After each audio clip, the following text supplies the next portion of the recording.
Hello everyone, welcome to Startup Academy. So let's begin with our today's lecture. And for today, the first idiom is okay. So as you already know that we are on uh, alphabet F. So we have find yourself in troubled waters. In troubled water से ही आपको क्या याद रखना है, trouble word याद रखना है.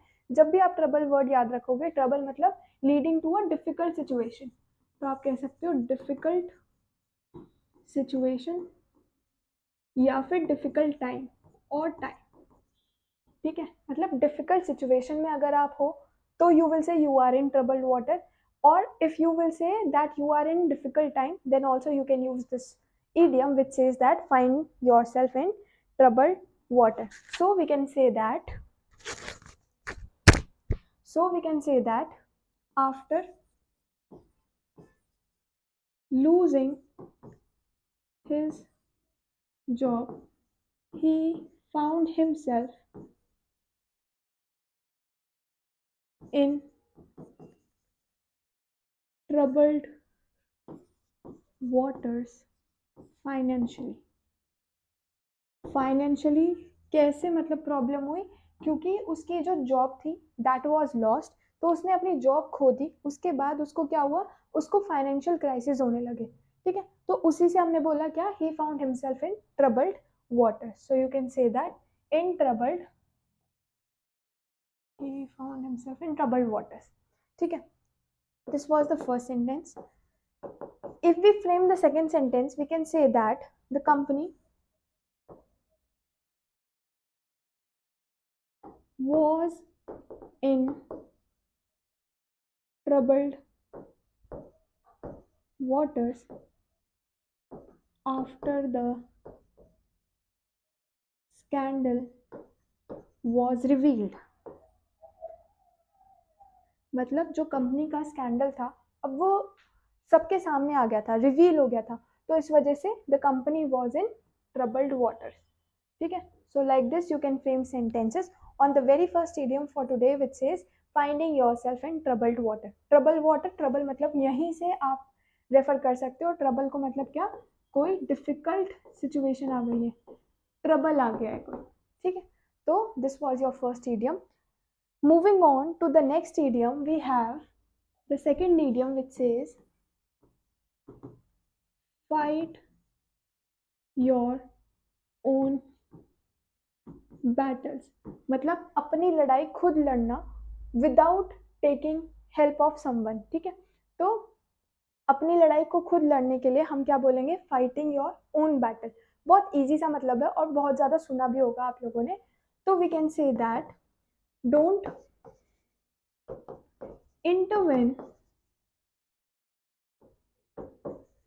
let her fight her own battle. मतलब अपनी लड़ाई उसे खुद लड़ने दो, उसके बीच में, उसके मैटर में, या फिर उसको परेशान मत करो, छेड़ो मत, इंटरप्ट मत करो, ऐसे यू कैन से.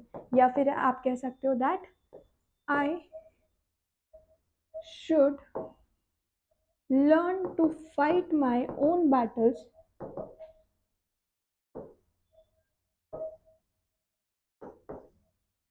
and take stand for myself. It is one of the most important thing in today's life कि आप अपनी लड़ाइयाँ खुद से लड़ो, आप अपने बारे में खुद को जानो. So this is the most important time for, crucial time for you all to get to know about yourself. अपने बारे में रिसर्च करो, अपने आप को जानो. So that is the psychological thing. But the main thing is you should learn to fight for yourself and you should learn to take stand for yourself in every battle you are fighting. ठीक है, सो fighting your own battles का मतलब आप लिख सकते हो to overcome challenges without anyone's help, without any help, like this you can see. ठीक है, तो बहुत ज़्यादा इंपॉर्टेंट ईडियम है ये, fighting one's own battle. This idiom is important for your life. ठीक है. So now moving on to the third idiom, we have finding own feet. Finding own feet का मतलब होता है आप अपने पैर जमाना. पैर जमाना को कह सकते हो कि आपने कोई बिजनेस शुरू किया है, कोई कंपनी शुरू की है, तो उसी में आप काम में अपने पैर जमा रहे हो. सो लाइक दिस यू कैन से कि काम में पैर जमाना. कई बार ये आता है फाइंडिंग ओन फीट, या फिर कई बार इस ओन की जगह we can write their feet. Finding their feet. ठीक है. तो इसका मतलब क्या हुआ, काम में आप अपने पैर जमा रहे हो. ठीक है. तो you can write that beginning to understand something. कोई चीज नहीं है. सपोज करो अगर हम इसी की सेंटेंस फ्रेमिंग की बात कर लेते हैं, तो what we can say is that the new employee is still finding her feet in the company. मतलब अभी अभी नया नया ज्वाइन किया है, तो what is she doing, she is still finding her feet, या फिर finding own feet, finding their feet, like that you can say. Feet से क्या याद रखना, फीट से आपको याद आएंगे व्हाट, आपको याद आएंगे पैर, और पैर से याद आ जाएगा काम में पैर जमाना. ठीक है. तो याद हो गया third idiom easily, finding own feet, जिसका मतलब क्या हुआ, beginning to understand something and you are learning, you are grasping things. तो उसी से related we have frame sentence that the new employee is finding her feet in the company. ठीक है. मतलब she is learning the work, and you can say and learning the work, like this you can elongate your sentence. So this was the third idiom for today. Now moving on to the fourth idiom, which says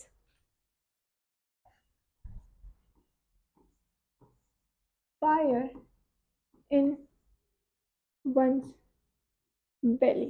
मतलब किसी के पेट में आग होना. अगर हम इसको हिंदी में पढ़ते हैं तो इट विल बी लाइक पेट में आग होना. ठीक है. सो विच सेज दैट आप कुछ करने के लिए एकदम तत्पर हो या फिर बहुत ज़्यादा तैयार हो.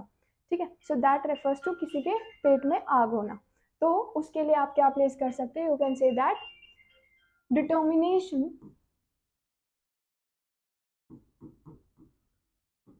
To succeed. जैसे कि we can say that she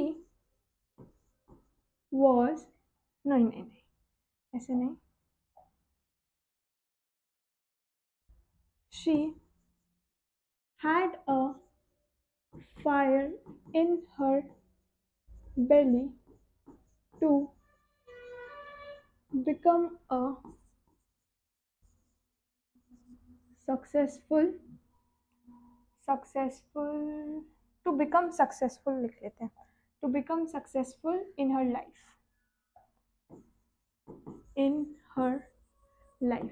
अब ये सेंटेंस आप अपने ऊपर भी फ्रेम कर सकते हो. कैसे कि you have a fire in your belly in order to become an IAS officer. ठीक है. तो जब तक आप सक्सेस हासिल नहीं कर लोगे, जब तक आप जीत नहीं जाओगे, जब तक आप ऑफिसर नहीं बन जाओगे, तब तक you want be sitting like this. ठीक है. तो वैसे यू कैन से, या फिर हम कह सकते हैं क्या, we can say that the futuristic novel ignited fire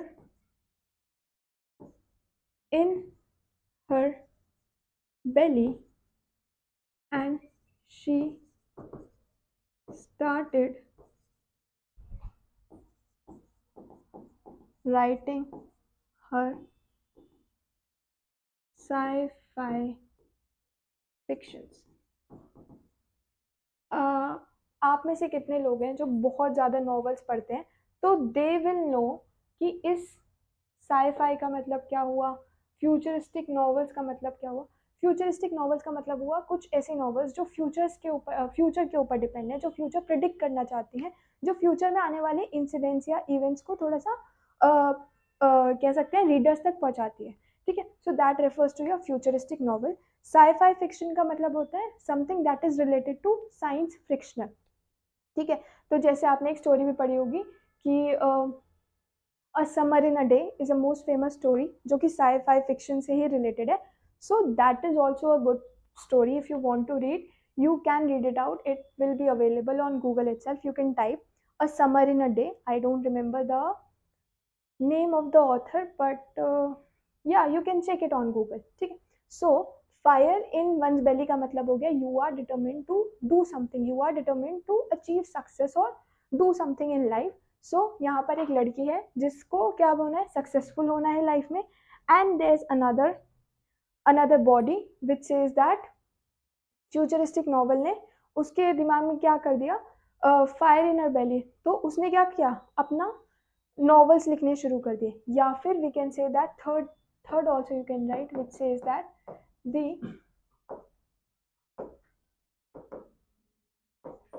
activist speech ignited fire in audience's belly to fight for justice। अब देखो बहुत सारे ऐसे एक्टिविस्ट होते हैं जो अच्छी अच्छी स्पीच दे करके, स्पीच ठीक है, बहुत अच्छी अच्छी स्पीच दे करके what they do is they try to provoke people, they try to provoke public. कुछ होते हैं जो सच में प्रोवोक करना चाहते हैं, पर कुछ होते हैं they just want left wing and the right wing to collapse with each other, ठीक है। So related to that we have framed one more sentence. Now moving on to the next idiom which says, the fifth idiom says fly the nest, मतलब leaving parents home and going to other place in order to be self dependent। इसका मतलब क्या हुआ कि बहुत सारे लोग होते हैं, जैसे कि आपने बहुत सारी इंग्लिश मूवीज में भी देखा होगा, हॉलीवुड मूवीज में जिसको बोलते हैं, या फिर बहुत सारी फॉरेन कंट्रीज के अंदर what happens is after certain period children are supposed to move out of their homes, and once they move out their parents live separately and children live separately. This is not the culture of India, but this is the culture of many other places, ठीक है। तो उसी से related we have a idiom which says that fly the nest। तो अगर इसके ऊपर sentence frame करने के लिए आता है, what you can frame is, after her graduation she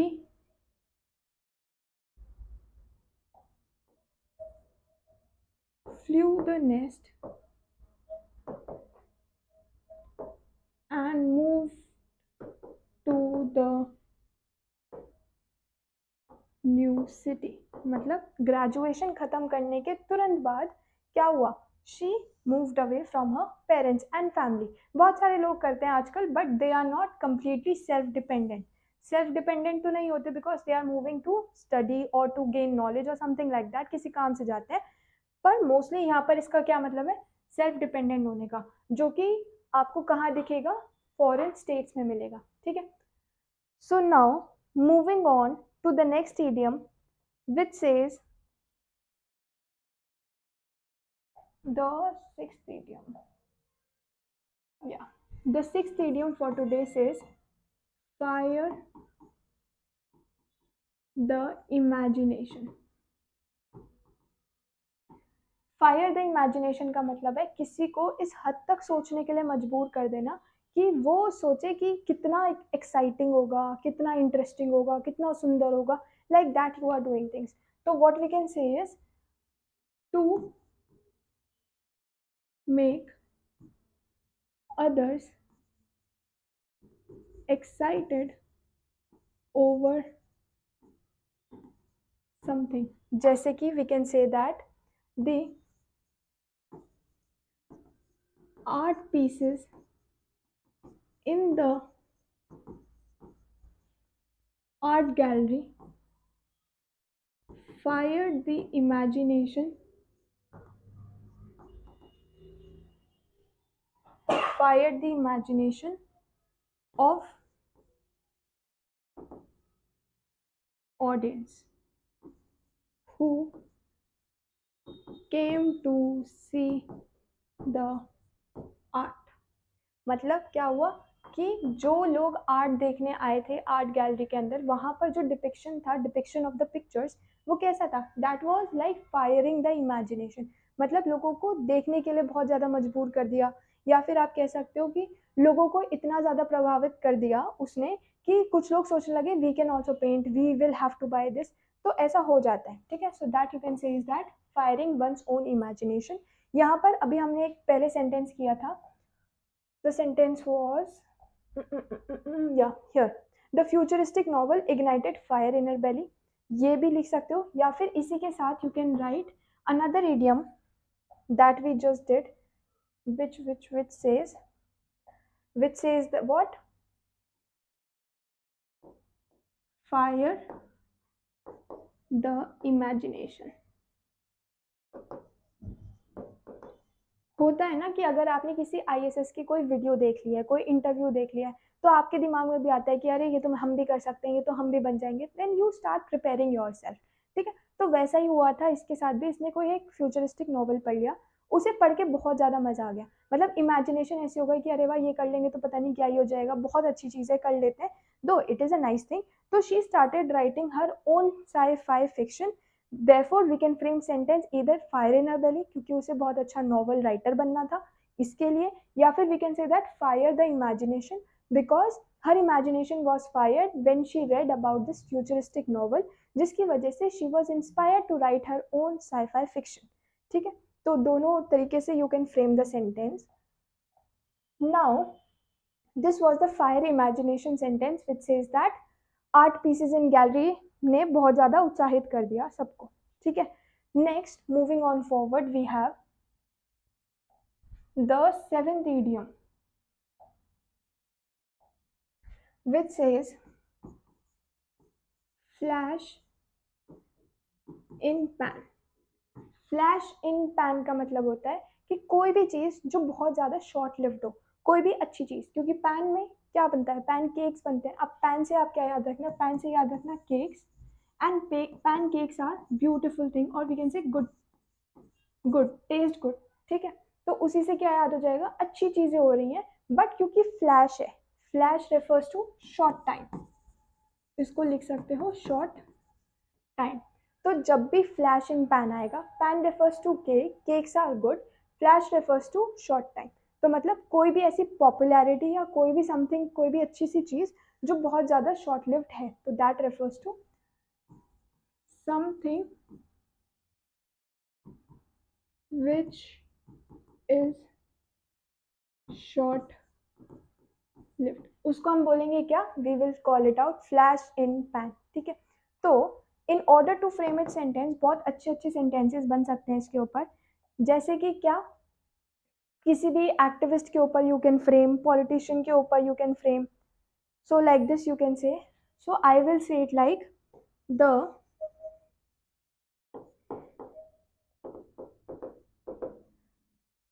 politicians promises were flash in pan as she didn't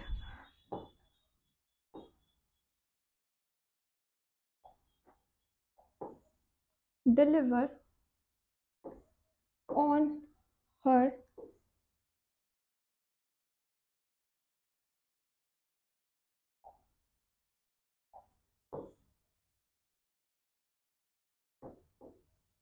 campaign promises, ये तो बहुत सारे पॉलिटिशियंस के साथ होता है क्या, कि वो लोग प्रॉमिस तो कर देते हैं बट जब टाइम आता है चीजें सच में संभालने का, या in order to show your actions, what are they doing, they those promises are nothing but a flash in pan, मतलब बहुत ही ज़्यादा शॉर्ट लिव्ड चीज़ें होती हैं, ठीक है. So you can say it like this. Now moving on to the next idiom we have fly in rage. Eight idiom which is fly in rage. Fly in rage का मतलब आप याद करना हिंदी में, हिंदी में कैसे याद करोगे,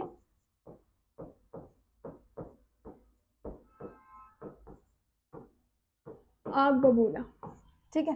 तो that refers to your fly in rage, ठीक है.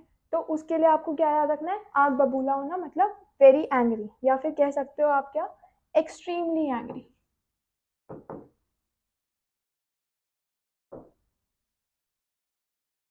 तो we can say that when he found about the damage to his car, he flew in rage. He flew in rage. और ये किसके ऊपर बन सकता है, बिट्रेल के ऊपर बन सकता है. पब्लिक और पॉलिटिशियन के बीच में अगर बनाना है तो स्कैंडल के बीच में बन सकता है, कि पॉलिटिशियन के स्कैंडल को का जब एक्सपोजर हो गया, सबको पता चल गया, तो उसके बाद पब्लिक फ्लू इन रेज, ऐसे आप बना सकते हो. अभी एक आईएएस का scandal is coming in front, तो on that you can frame, don't write the name but you can frame. So that is important to know कि what is happening around us, ठीक है. So on that you can frame. या फिर आप कह सकते हो कि fly in rage extremely angry, कि आपके मार्क्स बहुत कम आए so your parents are flying in rage, या फिर आपके सिबलिंग के मार्क्स कम आए हैं, या फिर बचपन में होता होगा कि मार्क्स कम आए हैं तो then we are flying in rage. So like this you can frame sentences. कोई बहुत ज़्यादा मन पसंदीदा कार थी, बॉयज़ के लिए तो it happens usually with either car, with girlfriends और विद देयर बाइक्स, ठीक है. तो तीन मोस्टली चीज़ें होती हैं जो कि उनको पूरा एक्सट्रीमली गुस्से में ले आती है. तो I have frame this on car, you can frame on whatever you like, ठीक है. So now moving on forward to the next idiom we have the ninth one, which is flex one's own muscle. अब muscle से आपको एक चीज याद रखनी है जिसको हम बोलते हैं स्ट्रेंथ. जब भी मसल वर्ड आएगा you will have to remember which word, you will always have to remember this word which say strength. Muscle and strength are to be interrelated. And flexing मतलब show off, किसी चीज को दिखावा करना, किसी चीज का भी दिखावा करना, तो उसको बोलेंगे हम क्या, शो ऑफ, मतलब शोइंग ऑफ योर स्ट्रेंथ. इसी का मीनिंग हो गया ये. Showing off one strength refers to what, flexing one's own muscle, ठीक है. तो लाइक दिस यू कैन से. अब इसके ऊपर भी बहुत सारे सेंटेंसेस फ्रेम किए जा सकते हैं. तो what I can frame is the athlete flexed his muscle by showing off his physique. मतलब बहुत सारे आप सेंटेंसेस बना सकते हो. तो बहुत इजी सा सेंटेंस आया framed. More sentences what you can frame is, gym वाले लोग आपने देखा होगा, what they do is they keep the phone in front and then they click the pictures. अब पिक्चर्स के I will not be posing those pictures for you but you all know. Also जिन लोगों के पास iPhone होता है दे flex there iPhones, या फिर जिन लोगों के पास थोड़ी ब्रांडेड चीज़ें होती हैं they flex it on Instagram. तो उसी से related you can frame so many sentences on this which says flex one's own strength. Flex का मतलब होता है शोइंग ऑफ, एंड मसल से रिलेटेड आपको क्या याद रखना है, स्ट्रेंथ. तो showing off one strength refers to your flex one's own muscle, ठीक है. So let's just quickly revise.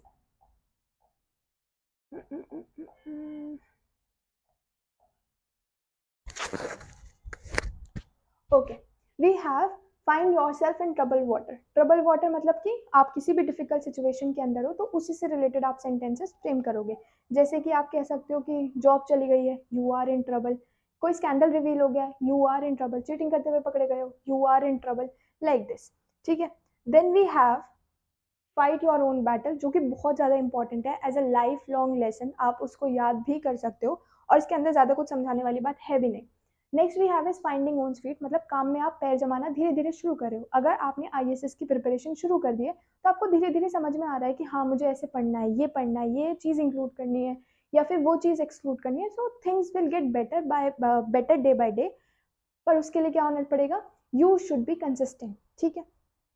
Next we have is fire in one's belly, मतलब अचीव करना है तो करना ही है, you are determined to achieve success, ऐसा कुछ।